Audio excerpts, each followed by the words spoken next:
Bien-aimés dans le Seigneur, bonjour et bon après-midi, que la paix soit avec vous. Nous allons méditer ce jour sur le thème de la conscience vocationnelle.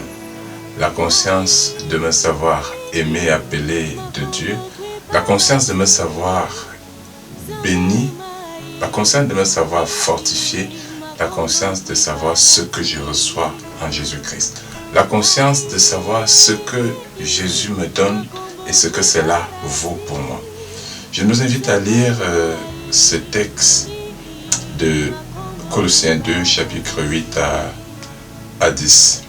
Prenez garde et que personne ne fasse de vous sa proie par la philosophie et par une vaine tromperie, s'appuyant sur la tradition des hommes, sur les rudiments du monde et non sur Christ.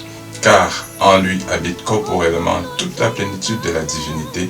Vous avez tout pleinement en lui qui est le chef de toute domination et de toute autorité. Vous avez tout et pleinement en lui, Jésus-Christ, qui est le chef de toute domination et de toute autorité. Bien-aimé, si tu crois en Jésus, est-ce que tu es conscient de ce que Jésus te donne? Croire en Jésus, c'est recevoir quelque chose. La croyance en Dieu, la croyance en l'Éternel, la croyance en Jésus, ce n'est pas un folklore, ce n'est pas quelque chose de formel. Je vais à l'église, je chante, je rentre à la maison. Non.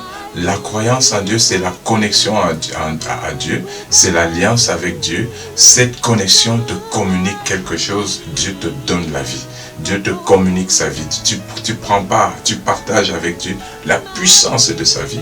Tu prends part à la puissance, à la grandeur, à la victoire. Et quand Paul nous dit que nous avons tout pleinement en lui, tout pleinement en lui, qui est non seulement le chef de toute domination, mais aussi le chef de toute autorité. Il est le chef de toute domination et le chef de toute autorité. Et lui là, en lui, nous avons tout de ce fait. Alors ça veut dire, lorsque je reçois Jésus, si j'ai reçu Jésus dans ma vie, il faut que je me réveille, il faut que je sois conscient, il faut que j'assume cet état d'âme, cet état d'esprit de quelqu'un qui a tout en celui en qui il croit. Il faut que je sois dans cet état d'esprit, cet état d'âme qui me convainc, qui me rassure, qui me booste, qui me galvanise, qui me pousse à l'action. Et quel genre d'action? C'est une action d'assurance, de conviction, de détermination quant à réussir ce que je veux faire. Quant à percer, quant à avancer, quant à réaliser tout ce que j'ai ici parce que Jésus me donne tout. Jésus me procure de tout. Jésus m'accorde tout. Qu'est-ce qui m'empêche de réussir? Qu'est-ce qui empêche aux gens de réussir? Il y a deux choses qui nous empêchent de réussir. La première, c'est la peur. La peur parce que je ne crois pas que je puisse, du fait apparemment de manque de moyens. La peur. La peur de l'adversité qu'il y a devant moi. La peur des blocages. La peur de tout ce que j'ai en face de moi, qui crée à moi un complexe, un sentiment d'infériorité, un sentiment d'incapacité, un sentiment parfois d'illégitimité. Il y a des gens qui pensent qu'ils ne sont pas légitimes quant à faire parce que c'est réservé pour les autres. Ça, c'est un complexe. Alors, le fait pour moi de recevoir Jésus me donne une légitimité quant à tout d'aspirer. J'ai le droit d'aspirer à tout, au bonheur, à la grandeur, au succès, à la réussite, à la vie, au salut. J'ai ce droit parce que Jésus me donne tout. Jésus te donne tout. Donc ne t'écarte pas. Ne te déclare pas non partant. S'il y a des invalidités en toi, c'est une certaine invalidité en toi, mais Jésus rend valide. Jésus rend compétent. Jésus rend puissant. Abraham était-il apte pour fonder une famille? Il était invalide. Il était inapte parce qu'il était stérile. Mais il va devenir par le fait de Dieu bien-aimé. Quand tu reçois Jésus, tu reçois la toute-puissance, tu reçois la toute-capacité, tu reçois l'onction puissante, tu reçois la vie qui te booste pour que tu puisses tout accomplir. Aie la conscience de ce que tu es.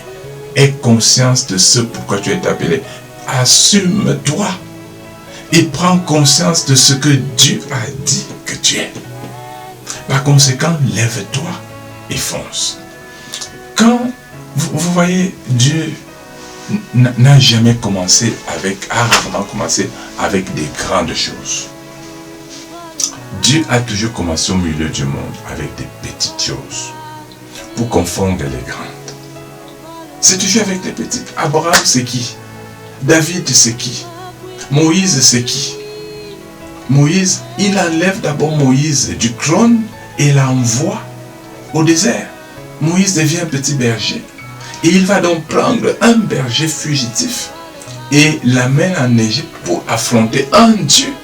Enfin, parce que Pharaon, c'est un Dieu avec ses dieux, avec son armée, pour l'affronter sur son propre territoire, sur ses propres installations, afin que la gloire de Dieu éclate, qui est David.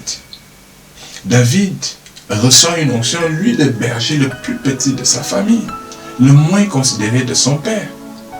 Mais il reçoit l'onction et David prend conscience de ce qu'il est. Et conscient de ce qu'il est et de ce qu'il a reçu, puisqu'il a été oint, ses frères n'ont pas été oints de la même onction. Parce qu'il prend conscience de ce qu'il est, alors il peut affronter Goliath, la conscience vocationnelle. La conscience de devoir faire ce que j'ai reçu. La conscience qui part de la conviction de ce que je suis devenu quelque chose. J'ai reçu quelque chose. Et parce que j'ai reçu quelque chose, dans telles circonstances, je vais le faire. C'est la conscience qui est inculquée à la reine. La reine qui est au milieu de son peuple persécuté, qui voit son peuple persécuté. Et elle est bien, je parle bien de la reine Esther, elle est bien, mais son père lui dit, ne pense pas que tu vas échapper, parce que c'est pour cette circonstance, pour ces conditions certainement que tu as été appelée reine. Pourquoi sommes-nous des enfants de Dieu?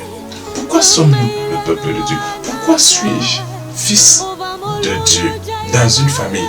Toi, pourquoi tu es fille de Dieu dans une famille, dans un lieu de service, dans je ne sais pas où? Et que fait Esther? Esther prend conscience de ce qu'elle est. Conscience de sa vocation, conscience de son rôle, conscience de ce qu'elle peut faire. Elle se met à l'œuvre. Elle met sur pied une stratégie. Quand on est conscient, qu'on prend conscience de ce qu'on est devenu en Jésus, de la charge qui est la nôtre, de notre responsabilité avec Christ dans la société, dans la famille, où qu'on soit, alors la sagesse nous vient toujours de l'esprit pour qu'on fasse quelque chose. La conscience vocationnelle pousse à l'action. Les chrétiens doivent être conscients de ce qu'ils sont dans la société, dans les familles, dans les lieux de service, dans le monde politique. Ils doivent être conscients de ce qu'ils sont devenus. Jésus dit, vous êtes la lumière, vous êtes le sel. Jésus dit, il vous donne le pouvoir de marcher sur toute la puissance, sur les serpents, sur les scorpions, sur toute la puissance de l'ennemi. C'est à nous de marcher sur toute la puissance des ténèbres qui hantent, qui troublent et qui persécutent dans nos familles, dans nos lieux de service, dans la nation. Où que nous soyons, nous devons, parce que celui qui est tout en tous et en qui il y a tout habite en nous. Celui qui est le chef de toute autorité, de toute domination, habite en nous. Et avec lui, nous avons le pouvoir. Nous avons la puissance d'accomplir des œuvres. Alors vous voyez, quand les gens disent l'Afrique n'a pas besoin de la foi, l'Afrique, l'Église a fait ceci, je dis non. C'est que une mauvaise prédication, l'Église de l'Afrique n'a pas à un moment prêché la parole qu'il fallait pour le développement, pour l'émergence de l'Afrique. Christ c'est le développement, Christ c'est l'émergence, Christ c'est la grandeur. Mais qu'est-ce qui a fait? Regardez dans les villages. Pourquoi il y a le sous-développement dans les villages? Pourquoi il y a la misère et la précarité dans les villages? Pourquoi? C'est parce que la sorcellerie, les pratiques occultes, l'occultisme de l'Afrique, le paganisme de l'Afrique ont entretenu la misère. Les gens fuient les villages. Pourquoi? Mais l'église, la puissance, c'est le peuple de Dieu, c'est les villageois, c'est ceux qui habitent les villages et autres, sont investis par cette conscience. Ils se sont habités par cette conscience de savoir qu'ils sont de Dieu, qu'ils vivent en Dieu, que Dieu vit en eux. Et que de ce fait, ils n'ont plus à avoir peur. Personne ne fuira plus son village. Les gens vont se développer, les gens vont développer le village, les gens vont construire des maisons, les gens vont initier, ils vont réaliser. La sorcellerie sera écrasée. Comment on appelle, toutes ces pratiques occultes qui sont déployées pour empêcher aux jeunes, pour empêcher à ceux qui veulent développer les villages de travailler, toutes ces choses-là vont être anéanties. Si les gens sont conscients, si les chrétiens étaient conscients de ce qu'ils sont en Christ, alors ils se lèveront tous. Ils se lèveraient, je vais dire tous, et chacun commencera et luttera pour réussir. David a dû lutter, batailler pour devenir le roi. Ce n'est pas qu'il a lutté pour être roi, mais il a lutté pour rester ce qu'il était, ce que Dieu a dit qu'il est. Et il est devenu. Abraham a dû batailler Dieu. Et avec le soutien de Dieu, il est devenu le père de la foi. Bien-aimé, prends conscience de ce que tu es. Je prie que Dieu te bénisse. Je prie que tu te réveilles. Je prie que tu es conscient de ce que cette chose-là qui te menace, qui te torture, qui te persécute, peut être brisée. Elle peut être anéantie. Elle peut être défaite, si tu crois. La conscience vocationnelle en appelle à la foi. Il faut d'abord croire. Et la foi, c'est une assurance. C'est un état d'âme, d'assurance, un état d'esprit d'assurance, de conviction, de certitude absolue. Pas relatif, mais absolue. De ce que Dieu vit en moi et je vis en Dieu. Et parce que Dieu vit en moi, je vis en Dieu, quelles que soient les conditions dans lesquelles je suis né dans une ligne de malédiction ou de je ne sais pas quoi, mais je sais que la saturation de mon être par la puissance de la vie de Dieu brise tout. Il dit à Josué, fortifie-toi. Ne t'ai-je pas dit fortifie-toi? Fortifie-toi. Fortifie-toi parce que tu as quelque chose de grand à faire. Et ce que tu vas rencontrer va te sembler énorme. Arme ton âme de force. Convainc-toi d'être puissant. C'est ça, se fortifier. C'est se convaincre l'âme, se convaincre l'esprit, se convaincre la conscience de ce que j'ai tout pour réussir. J'ai tout pour affronter. J'ai tout pour braver. Par conséquent, je me lève. Quelle que soit l'adversité, quelles que soient les difficultés, je sais que Dieu donne pour que je fasse. J'aime bien cette parole du psaume 84.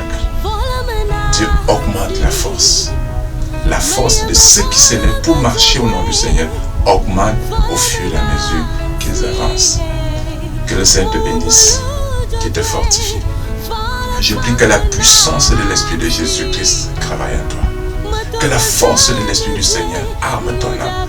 Que le découragement, la peur, le stress soit brisé, chassé de ton esprit, afin que l'Esprit se booste ton âme, booste ton esprit, arme ton cœur, te ceint de feu et de force et pointe tes mains et tes pieds pour que tu te lèves, que tes pieds se posent et soumettent, que tes mains se graissent, se lèvent et accomplissent les desseins de l'Éternel. La bénédiction du Créateur soit sur toi, avec toi et toutes tes activités, pour que tu émerges, pour que tu prospères et que tu réussisses à la gloire de Dieu, au tout-puissant nom de Jésus-Christ. Alléluia. Amen.